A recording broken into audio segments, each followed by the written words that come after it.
Hello everyone, today I will talk about high refresh rate monitors and HDMI 1.4. I'm making this video in hope someone will find it useful because there isn't a lot of information you can find about it online. This is a 13-inch laptop from 2013. This is my main PC, and as you can see, it doesn't have a lot of modern outputs. Only HDMI 1.4 and Google VGA.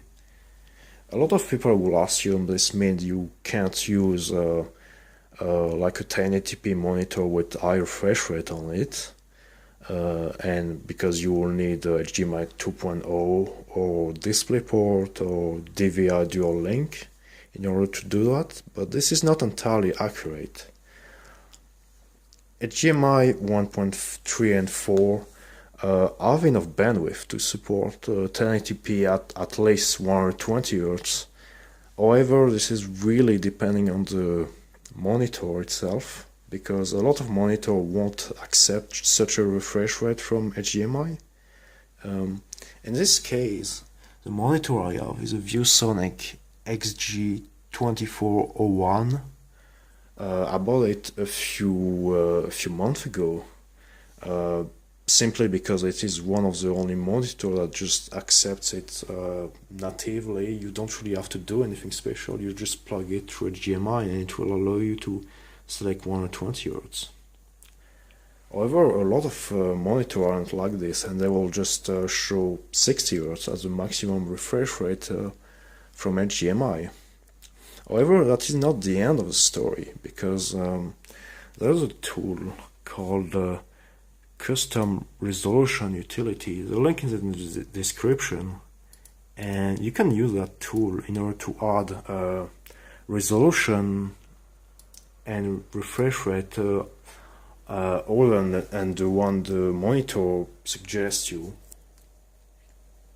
And this allows for both having a monitor like higher than 60 Hz, or in this case I can have this particular monitor even higher than 120 Hz.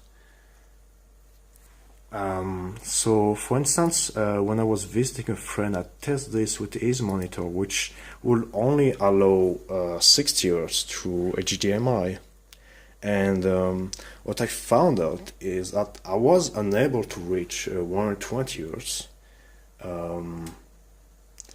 but I was able to reach 90 Hz, which is obviously lower than the 144 this monitor can in theory deliver, but still higher than 60 Hz. So if you already have a high refresh rate monitor, you might as well try this, and maybe you will be able to reach higher, maybe 120 Hz. It really depends on the model. There isn't a lot of information online. There is no kind of it's hard to find even like a single report of something like this working, because no one really tried it.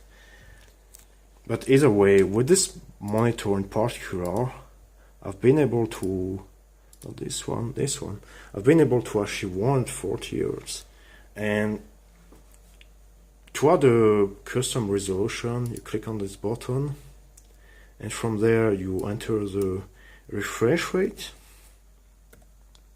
There we go. And then you can press OK. You press OK here.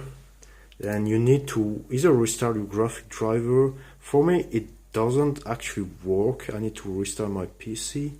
And then once you restart, you will have an additional button on this menu to select your newly added resolution.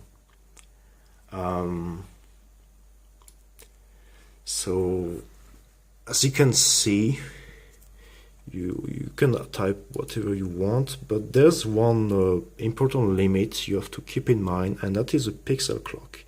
Pixel clock is essentially how many pixels are pushed to the display per second. So this is a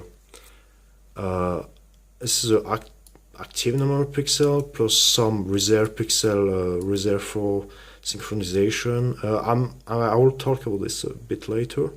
So you have in total this time this and times the refresh rate.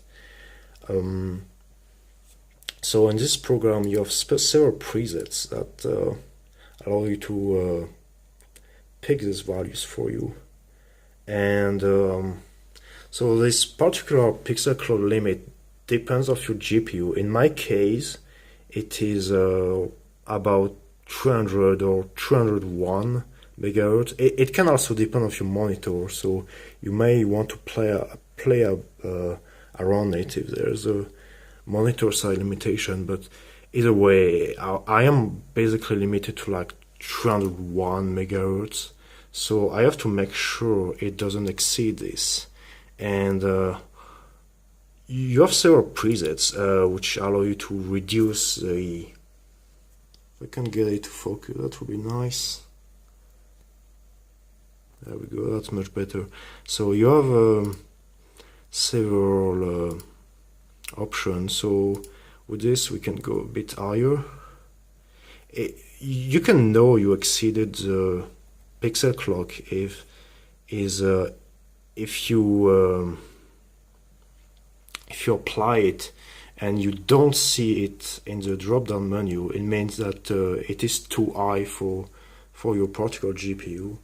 So once you do this, you just apply it like normally. But in this case, I will show you that you can get it to like 136 Hz with LCD reduced timing.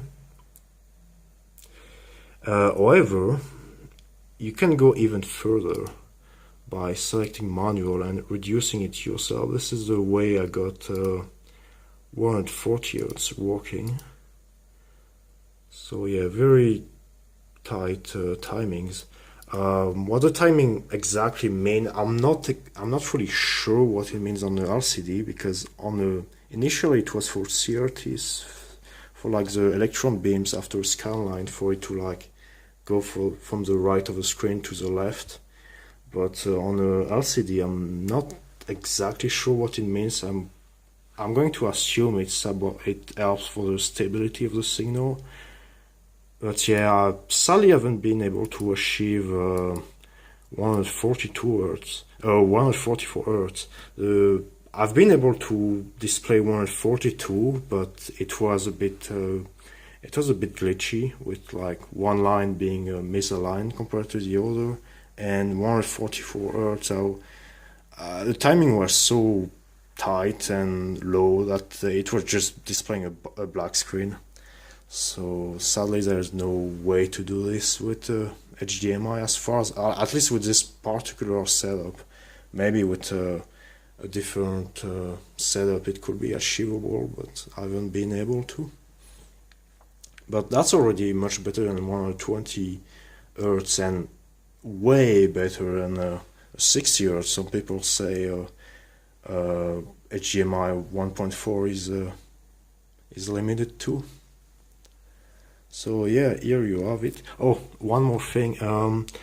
If you like, you can add other kind of resolution. So if you like, for example, 4:3 aspect ratio, it is much easier because you have less pixels. So you can just go right away with, and just with the default timing value, it just already is low enough. Like you don't really. Yeah, you see 144 Hz. I tried it, it works fine. So if you like a black bar or stretch 4:3, just go ahead, it's pretty easy. But yeah, if I'll put a bit more info in the description, and feel free to leave a comment if you have any question.